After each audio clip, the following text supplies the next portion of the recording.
Welcome to one of Spain's most beautiful cities that is somehow not very well known amongst non-Spanish people.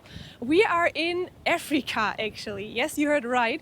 I am currently in Melilla, which is located in the northern coast of Morocco. So yes, we are in Africa, but this is a Spanish autonomous city. I believe that Melilla is absolutely worth a city as it is a super historical city and absolutely stunning and unique.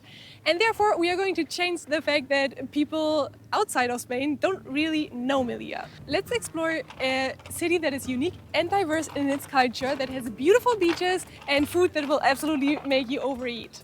Let's start to explore Melilla. We are kicking things off here in Melilla La Vieja, or the old Melilla.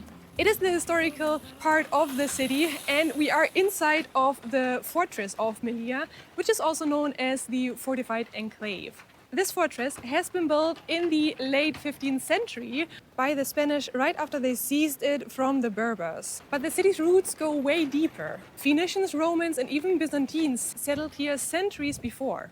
So for centuries, Melilla has been a place various people fought for. Nowadays, it is still part of Spain, and you know this because even though we are here in Africa, or maybe exactly because of that fact, there are Spanish flags everywhere. Right here behind me, you can see all of the flags of all of the autonomous communities of Spain, and of course also the Spanish flag leading the line. It is like a constant reminder that this here nowadays is Spain and part of Spain. Just by walking through Melilla a little bit now, I already wonder why it is not better known amongst tourists. It is such a beautiful place and it has all you need for a great vacation. It has beautiful beaches. Actually, down there we can see crystal clear water. It looks super inviting. There are people swimming in there and I just want to jump in right away. It has, besides the beaches, also amazing weather, of course. It has a lot of culture and a lot of history. There are even a lot of things that you can do here that are completely for free, which is super cool and makes it also a perfect budget destination, unless you want to get here directly from Spain. There are small planes that will take you here directly to Melilla, but they are rather expensive, as well as the ferries that take you here. But for the budget travelers amongst you, you can also take a normal commercial flight to Nador, which is located in Morocco. And from there you will need more or less 1 hour by car to get here to Melilla. So therefore it is not the cheapest place to get to, but that is simply due to its unique location here in the north of Africa. We can still see the ancient defensive system of Melilla until today. You can see these cannons here behind me. There are several ones here on the fortress of Melilla. And they were used to defend the city from the Berbers and of course also pirates. From up here we get a great overview all over Melilla and even further, because what you can see here behind me in those mountains and even before the mountains, this is already Morocco. We can also see the harbor of Melilla, which is a beautiful area, and we can see a very long, almost endless seemingly beach that looks very beautiful from here. We will see it from closer up later on. But just so you know, if you're here in Melilla, of course, you can also soak in some sun and get the vacation feeling going. I believe I already found out what I like the most about Melilla. This is such a historical place, and the best is there are lots of places that you can enter within the fortress of Melilla that are completely for free. For example, here we can see the old water storage system, which is super interesting. We can enter these very tiny doors and figure out how they received water here inside the old fortress. So we are in the room where they filtered the water, and you can see down there are several pipes here. And these pipes, they end up in the room next door. And in there they had a water tank that was more than 11 meters. It says actually 13 meters, more than 13 meters in here. So it's a huge room with a super deep water storage, and this is how they stored the rainwater. They filtered it here, and then from up there they could get it whenever they needed it. It's such a cool place and so educational. You can read a lot about the history of Melilla here on the signs in those rooms, and that's already completely for free. Such a cool place. We We are right now in the caves of the convent. These are caves that are below the convent, as the name says already. They are completely free to visit, and it is such an impressive and interesting place. We are following a tour, so we have to keep going. Again, it's free to visit, but they give you an educational tour here through the caves. And what is really interesting about it is that these caves existed to store food, for example, but also they were used to hide people here. There was a war in between Spanish and Muslims that lasted 100 days, and civilians hid here in the caves to stay safe from the attacks. These caves are obviously artificial, although they are also a little bit natural, but they have been made way bigger by the people who came here. Some of those people hid here during the whole war, during the whole 100 days. They haven't seen daylight in such a long time. There are a few things here to make it a little bit visual how people used to live here, although they aren't original. These caves here have already been restorated, obviously, to make them accessible for tourists. So the things you can see aren't original, but they visualize the life here down in the caves.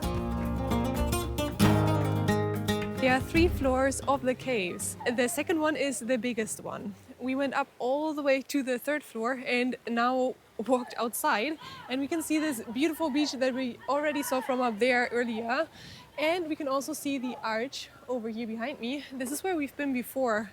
This is where I've shown you the beautiful, stunning view over the waters here. And you can see the little balcony, that's where we've been before. It is the 1st floor of the caves. It is such a cool place to visit, and I honestly cannot believe that this is free. It's a 40 minutes tour, and it is such an interesting visit. Like, highly recommended, seriously. It's now lunchtime for us, so we are going to order a few tapas here and have a little bit of a break. And then later on continue. It's also siesta right now, so everything is closed. All the museums and so on are closed, which is the perfect time to have a lunch break. We just chose one that is right in front of the harbor of Melilla. There are several ones here in the area, so you can choose from various tapas bars. We have ordered some salad with goat cheese and some croquetas with ham.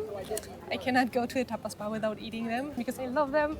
And then also some fish. Fish, obviously, we are right in front of the sea, so it's super typical here to eat fish.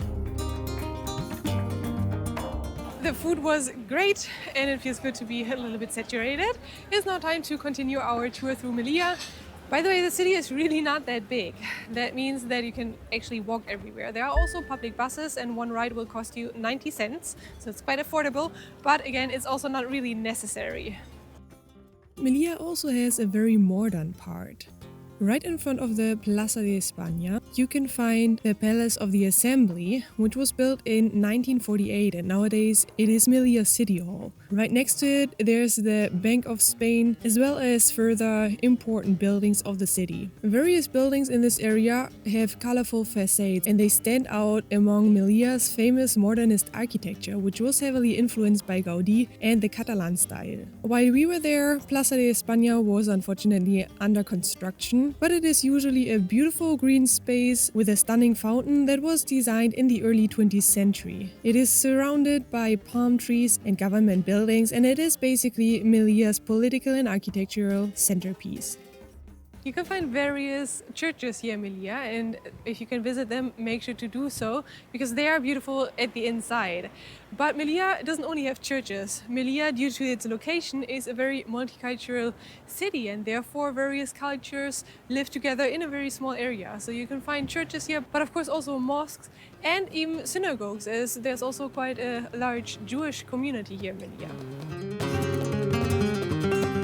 Another quite interesting building to visit is the Plaza de Toros. It is the bullfight ring, and apparently here in Melilla they still do these kind of bullfights, even though in various parts of Spain it is already forbidden. Here it is still part of the culture, as far as I know. Locals also call this place La Mezquita del Toreo. Mezquita is the Spanish word for mosque, so it refers to the Arab culture. As mentioned before, there is a co-living of various cultures here in Melilla, and the Arab culture is one of the 3 biggest cultures that exist here in Melilla, next to the Jewish and the Christian culture.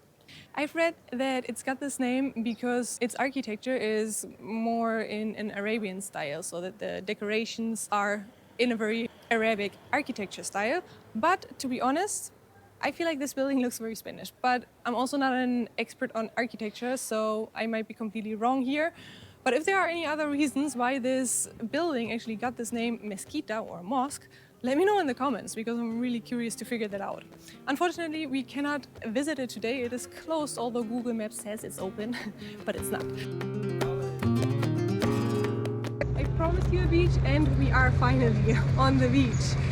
This is the beach promenade we are currently walking on, and it is a very wide and long beach promenade. The beach is beautiful and super long. There's so much space that I cannot imagine it to ever get crowded, such as other popular beaches of Spain. Besides that, you can do various activities along the beach. You can do sports, such as play volleyball or basketball. Of course, you can swim in the sea and enjoy the sun on the endless beach. And there's even playgrounds for children, as well as a beach bar in case you get hungry or thirsty. There's everything you need for a perfect beach day.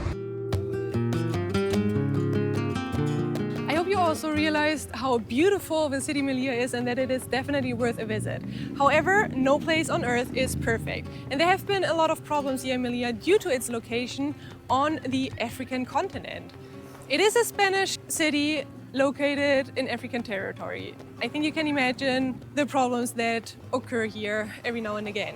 If you want to learn more about why Melilla, a Spanish city, is located on the African continent, and also more about its very controversial border, make sure to subscribe to the channel, and I will hopefully see you in next week's video where I will explain you all about that.